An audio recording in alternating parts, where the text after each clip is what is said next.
비스밀라히르흐마니르라힘. 아살라무 알레이쿰 워라흐마툴라히 와바라카투. 안녕하세요 여러분. 자, 이번 영상에서는 사하바들 중에 굉장히 영웅이죠. 그분의 이름은 칼리드 이브눌 walid, 칼리드 이브눌 walid에 대해서 알아보도록 하겠습니다. 칼리드 이브눌 walid 같은 경우에는 라디알라후 안후 처음과 마지막이 확연하게 달라집니다. 사람의 어떤 행태나 행동들이 완전히 달라지는데요. 처음에는 이제 어떻게 보면 광신이나 영웅주의에서 시작해서 나중에는 믿음과 인간애로 끝나는 정말 180도로 달라지는 그런 영웅의 이야기라고 할 수 있겠는데요. 칼리드에 대해서 이해하기 위해서는 그분의 집안에 대해서 알아보는 것이 굉장히 중요합니다. 그에 대해서 이해를 할 때요. 그랬을 때 한국에서도 엄청 잘 나가는 가문이나 잘 나가는 집안에서도 무슬림이 나올 수 있다. 그뿐만 아니라 뭔가 요즘에는 또 MZ 세대라고 하잖아요. 좀 젊은 층, 그런 층에서도 무슬림들이 식물이 생길 수 있다. 과거의 어떤 사례를 한번 볼 수 있는 기회가 될 것 같습니다. 그래서 칼리드 같은 경우 집안을 보면 마흐줌 출신이에요. 이 마흐줌 집안은 꾸레이시 가문 중에서도 굉장히 높은 위치를 차지했다고 합니다. 그리고 이렇게 그는 혈통상으로 굉장히 명예롭고 부유한 가정에서 자랐고요.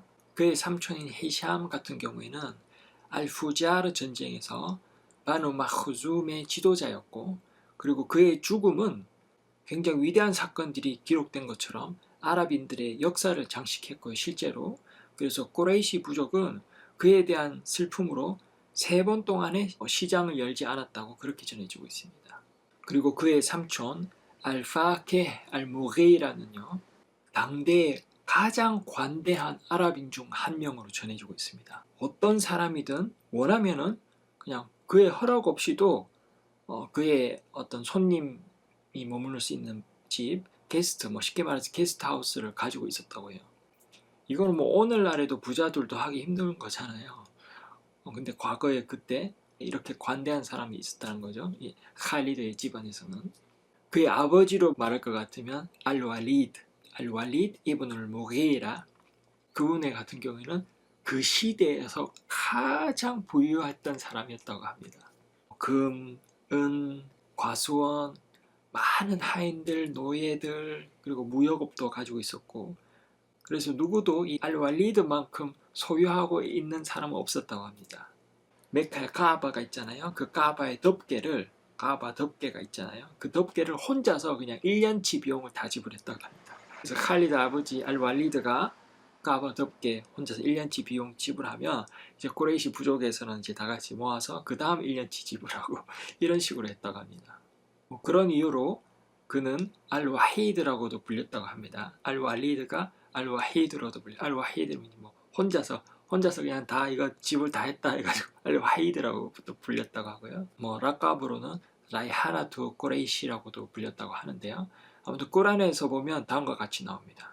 그대는 나와 내가 홀몸으로 창조한 자를 놓아두라. 나는 그를 위해 즐비한 재산을 두었고 함께하는 자손들을 두었노라. 꾸란 74장 11절에 보면 이렇게 내용이 나오는데요. 그 뒤로 계속 구절을 넘겨서 보면 계속해서 이 칼리드의 아버지 알왈리드에 대한 이야기가 쭉쭉 나옵니다. 그래서 제가 저희 사하바 강의 시리즈의 첫 번째 강의에서 제가 말씀드린 게 있죠. 아부바크르 편에서 제가 사하바들 왜 공부해야 되는지, 꾸란을 이해하려면 사하바 공부해야 된다 이런 말도 했었잖아요. 지금 칼리드의 아버지에 대한 이야기들이 이 꾸란에 굉장히 많이 나옵니다. 74장 11절부터 쭉 한번 더 보시면요. 그 후에도 그는 내가 더해주기를 희망하더라. 그리고 그에게 어떤 벌이 닥치게 될 것인가, 이런 여러 가지 이야기들이 쭉쭉쭉쭉 나오거든요. 이거 보면 정말 놀랍거든요. 시간 되시면 한번 쭉 읽어보시면 좋을 것 같습니다. 칼리드 같은 경우에도 굉장히 두려워하면서 이 꾸란 구절을 읽었다고 해요. 그래서 그의 아버지는 그 큰 관대함 때문에 순례자들을 먹이기 위해 순례자들이 오거든요. 말씀드렸다시피 이브라힘과 이스마엘이 메카에 카아바 성전, 카아바 성원을 건립했고, 그 이후로 이스마엘의 후손들이 계속 이어져서 꾸레이시 부족까지 연결된다고 말씀드렸죠. 그래서 꾸레이시 부족이 이제 메카에서 카바를 관리하고, 그러면 이제 뭐 기독교인들이나 유대인들도 이제 메카로 방문을 많이 오거든요. 그래서 이제 많은 사람들이 메카로 순례로 오는데, 이제 칼리드의 아버지 알왈리드는 그 관대함으로 순례자들을 먹였습니다. 근데 순례자들을 어떻게 먹였냐? 자기가 아니고 다른 사람들한테 가서 먹는 것보다는 나한테 다 와라, 이런 의미에서 다른 곳에서 불 피우고 대접하는 걸 막고 오직 자기 자신만이 불을 피워서 그것으로 음식을 무료로 다 대접하기를 원했다고 합니다. 어마어마하죠, 스케일이. 그리고 그는 그 자신이 선지자가 되고 그에게 꼬란이 계시될 수 있다, 그럴 자격이 충분하다, 이렇게 주장했다고 합니다. 그거와 관련해서도 하나님께서 꼬란을 계시하셔서 말씀하셨습니다. 한국어로 이미 번역된 걸 읽어드리면요, 불신자는 이 꼬란이 두 도시의 지도자에게는 계시되지 아니하였더뇨 라고 묻더라. 그래서 이 어마무시하고 이 부유한 저명한 집에서 누가 태어났어요? 칼리드 빈 알왈리드가 태어난 거죠. 그래서 칼리드가 태어났을 때는 히즈라 있기 34년 전에 태어났다고 합니다. 칼리드의 외모는 어땠을까요?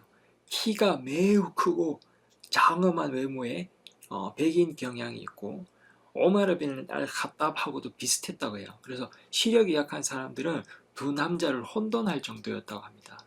그리고 엄청 대단하죠. 우리 이제 오마르 편에서 우리 배운 거 있죠. 오마르께서는 그 꾸레이시 부족을 대표해서 격투를 나가기도 하고 했다 했잖아요. 그만큼 칼리드도 좀 영웅적인 면이 많이 있었다고 보입니다.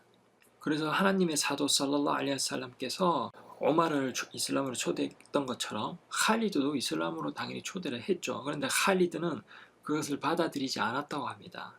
왜냐하면 이것은 어떤 하나의 세력으로 느껴졌고, 이 새로운 권력이 들어서면은 자기 가족들의 권력에 방해가 될 거라고 생각했기 때문이죠. 그래서 이 새로운 지도자가 자기 아버지가 지도자가 되는 것을 막을 것이다, 이렇게 봤다고 합니다. 그래서 그의 형제도 또 그도 이슬람을 받아들이지 않고 맞섰다고 합니다. 그러다가 그의 형제, 아마 동생일 거예요. 그의 형제가 바드르에서 우상 숭배자들과 함께 전투에 참여했다가 무슬림들에게 붙잡혔다고 합니다. 그리고 그의 몸값을 요구하는 협상 과정이 있었겠죠. 그게 굉장히 길었어요. 왜냐하면 여러분들도 이제 아시다시피 굉장히 부유한 가문이었기 때문이죠. 그래서 그를 잡았던 사람은, 포로로 잡은 사람은 4천 디르함을 요구했다고 해요. 그런지 이제 선지자 살랄라후 알aihi 와살람께서 그렇게 하지 마라. 왜냐, 그의 아버지의 뭐 헐렁한 갑옷 같은 거 하고 그의 칼하고 투구 이것만 받으라, 이렇게 말씀하셨다고 합니다. 스subhanallah. 그리고 나서 그의 몸값이 지불이 완료됐고 이제 그가 그의 가족들에게 돌아갔습니다. 근데 어떤 일이 생겼어요? 가족들이 싫어할 걸 알면서도 이 동생은 가족들에게 선언을 해요. 나는 이슬람으로 입교를 했습니다. 그러니까 이제 불신자들이 놀라서 묻겠죠. 아니, 그럼 넌 뭐야? 우리가 몸값 지불하기 전에 이미 이슬람으로 개종한 거야? 이렇게 물은 거예요. 그러니까 뭐라고 답해요? 저는 사람들이 제가 포로로 잡혀 있었기 때문에 강압적으로 개종했을 것이다, 이런 말을 듣기 싫어서 말을 안 했다고 합니다. 자기가 이슬람을 입교한 건 진심으로 한 건데 오해를 받기 싫다는 거였죠. 억지로 강제로 했다는 그런 말을 듣기 싫었다고 합니다. 그래서 동생은 이슬람으로 입교를 했고, 칼리드 같은 경우는 그냥 그의 종교 그대로 계속 있었어요. 그러다 보니까 불신자 꾸레이시 부족으로부터 우후드 전투가 있는데 알메이마나 부대를 좀 이끌어 주시오, 이러고 칼리드한테 부탁을 했어요. 그리고 칼리드가 참전을 하고 공격을 시작하니까 무슬림들은 이제 밀리기 시작해요. 우상 숭배자들에게 지금 칼리드가 힘을 보태주고 있잖아요. 그래서 칼리드의 능력은 어마어마했어요. 그래서 칼리드가 이제 말을 타고 막 무슬림들을 공격하고 이렇게 해서 무슬림들은 이 전선을 지키지 못하고 흩어졌다고 합니다. 그러다 보니까 막 적군과 아군을 구분할 수 없을 정도로 막 섞이게 됐고, 아부 수피안이 이걸 보고 막 기쁨을 주체하지 못했다고 해요. 칸다크의 날에 이제 우상 숭배자들이 대대를 나누어서 무슬림들에게 각각의 대대로 이제 공격을 쳐들어간 거죠. 그리고 아침에 급습을 했다고 합니다. 칼리드 이브는 walid 같은 경우에는 하나님의 사도 살랄라후 알aihi 와살람을 공격하기로 이제 배정이 되어 있었다고 해요. 근데 이제 선지자의 경비 부대가 그때 삼엄하게 경비를 하고 있어서 다행히 하나님의 사도를 공격하는 데 실패를 했는데, 그때 경비대장이 누구예요? 우리 잘 배웠죠? 우세이드 빈 후데일 라디알라후 안후 였다고 합니다. 그리고 이제 조약을 맺었죠. 알후데비아 조약. 그때 알후데비아 해라고 하는데, 그때 하나님의 사도께서 이 칼집에 넣은 칼 제외하고 어떤 무기도 없는 이제 무슬림들 1,500명을 데리고 메카로 오므라를 성지순례를 하러 떠났습니다. 그래서 사람들이 엄청나게 많이 오니까 이제 우상 숭배자들이 겁을 먹은 거예요. 그래서 칼리드한테 또 부탁을 합니다. 100명의 기병들을 이끌고 저 사도를 한번 만나봐라, 이렇게 부탁을 했어요. 그래서 칼리드는 상황을 보기 위해서 사도에게 이제 다가갔습니다. 살랄라후 알aihi wasallam. 그때가 이제 zuhru 예배 시간이었고 하나님의 사도께서 무슬림들과 함께 예배를 하고 있었어요. 물론 그때 이제 살라툴 카우프라고 특별한 예배 방식이 있죠. 이제 전쟁 상황이나 위험할 때 그렇게 하는데, 그래서 이제 칼리드는 어쨌든 뭐 선지자를 공격하려고 했어요. 공격하려고 했는데 무슬림들을 보니까 두려워하지도 않고 고요하게 예배를 하는 거예요. 그래서 이제 기병들은 이제 암살하려는 걸 거부했다고 해요. 그래서 칼리드는 굉장히 감탄했어요. 감탄하면서 스스로 말한, 무함마드에게 진짜 뭔가가 있다. 이 사람은 어떻게 함부로 할 수가 없다. 이러한 첫 느낌을 받았다고 합니다. 그 후로 이제 바들 이후에 이슬람으로 개종한 형제가 있죠. 동생한테 편지가 도착했다고 합니다. 그 편지에는 고귀하신 선지자 살랄라후 알aihi wasallam의 말씀이 담겨 있었고요. 그것이 칼리드가 이 어둠 속에서 빛으로 나오게 하는 이유가 되었다고 합니다. 자, 그럼 이제 칼리드가 어떻게 이슬람을 받아들였는지 한번 보겠습니다. 칼리드가 직접 전하고 있어요. 하나님께서 저에게 좋은 것을 원하실 때 이슬람에 대한 사랑을 제 마음에 불어넣어 주셨습니다. 그리고 저는 이성을 되찾았습니다. 그래서 동생한테 편지를 받고 칼리드가 이제 이성을 되찾습니다. 그래서 이슬람에 대한 관심을 가지게 되었고 이슬람으로 개종하기를 원하게 됐어요. 그래서 이제 그 생각을 하고 이 과정을 준비하는 과정들이 굉장히 좀 뭐라고 할까요? 좀 프레시하다고 할까요? 어떤 젊은이만의 그런 열정, 그리고 두근거림, 젊은 사람들만의 어떤 특징이 느껴져요. 그래서 제가 오늘날의 MZ세대들도, 능력 있는 MZ세대들 많잖아요. 그 사람들도 칼리드처럼 이렇게 결정하고 이슬람으로 입교할 때 좀 이런 마음을 느끼지 않았을까, 그렇게 생각하거든요. 그래서 칼리드에 대한 이야기들 읽어보면 굉장히 공감 가는 게 많으실 것 같아요. 특히 이제 일반인 한국인 젊은이들도 칼리드의 이야기를 좀 들어봤으면 좋을 것 같아요. 아무튼 그래서 이제 편지를 받고 이 준비하는 과정에서 칼리드는 이렇게 두근거림으로 이제 여러 가지를 막 이렇게 내면의 생각과 이렇게 복잡하게 막 준비를 합니다. 그러다가 또 칼리드의 또 또래들, 또 비슷한 이런 젊은 세대들을 만나요, 그 길에서. 그래서 너는 어디 가느냐? 너는 어디 가는데? 나는 뭐 그냥 그래서 나도 그랬어. 그래서 또 친구 만나서 또 너 어디 가는데? 너는 어디 가는데? 막 친구들끼리 막 이런 대화가 막 오갑니다. 그래서 결국은 사실 나는 사도에게 가기로 했다. 사도 무함마드에게 가기로 했다. 나는 이슬람을 믿기로 했다. 그러니까 칼리도 나도 그래. 나도 사도를 믿기로 했어. 그래서 서로 또 의기투합해서 다 같이 이제 메디나로 갑니다. 그렇게 이제 메디나로 갔고 칼리드는 드디어 동생을 만나죠. 얼마나 행복했을까요? 그리고 동생이 말합니다. 서두르시오, 서두르시오 형님. 하나님의 사도께서 형님이 오시는 걸 알고 기뻐하셨어. 그리고 여러분들이 기다리고 있어. 그래서 이제 칼리드는 빠르게 갑니다. 그리고 선지자께 도착하셨고 선지자께서는 칼리드 앞에 서서 미소를 지어주셨다고 합니다. 그리고 인사를 건네고 미소의 답을 받고, 그리고 칼리드가 말하죠. 아시하드 알라 일라하 일랄라 와 아시하드 안나카 라솔ullah. 저는 하나님 외에 다른 경배받을 대상이 없음을 증언합니다. 그리고 바로 당신이 하나님의 사도임을 증언합니다. 이렇게 말했다고 합니다.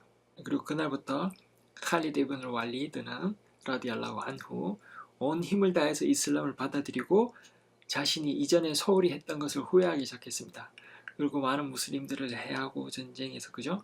이렇게 했던 것들, 그리고 아버지가 어떻게 이슬람 반대했는지, 그리고 게시된 꼬란 구절을 자기가 직접 다 읽어봅니다. 이러한 과정들을 거치고 선지자께 용서를 구하고 뉘우치고 그렇게 했습니다. 이것도 선지자 살랄라후 알aihi wasallam께서 말씀하셨죠. 이슬람은 이전의 죄를 다 용서한다. 이렇게 말하고 기도를 해줬다고 합니다. 그게 어떻게 됐죠? 굉장히 엄청난 정복과 그 이슬람 제국 건설의 주인공이 됐어요. 한마디로 영웅이었거든요. 정말 어마어마한 전공과 업적들을 남겼는데 다음에 기회가 된다면 그런 전쟁 역사들도 하나하나 소개해드리도록 하겠습니다. 인샤알라. 특별히 이제 한국의 젊은 세대들 이제 칼리드의 이런 어마어마한 영웅적 이 전기도 읽어보고 또 어떻게 젊은 세대로서 어떻게 마음이 설레고 어떻게 이슬람을 향해 찾아가고 이런 것들도 좀 읽으면서 공감했으면 좋겠고요. 또 이제 한국 이슬람 방송 유튜브 채널 구독하셔서 또 다음에 또 어떤 시리즈가 있을 때마다 또 찾아보시고 정보를 접하였으면 좋겠습니다. 인샤알라. 그럼 오늘도 영상 시청해 주셔서 감사드리고 다음 영상으로 또 찾아뵙겠습니다. 감사합니다.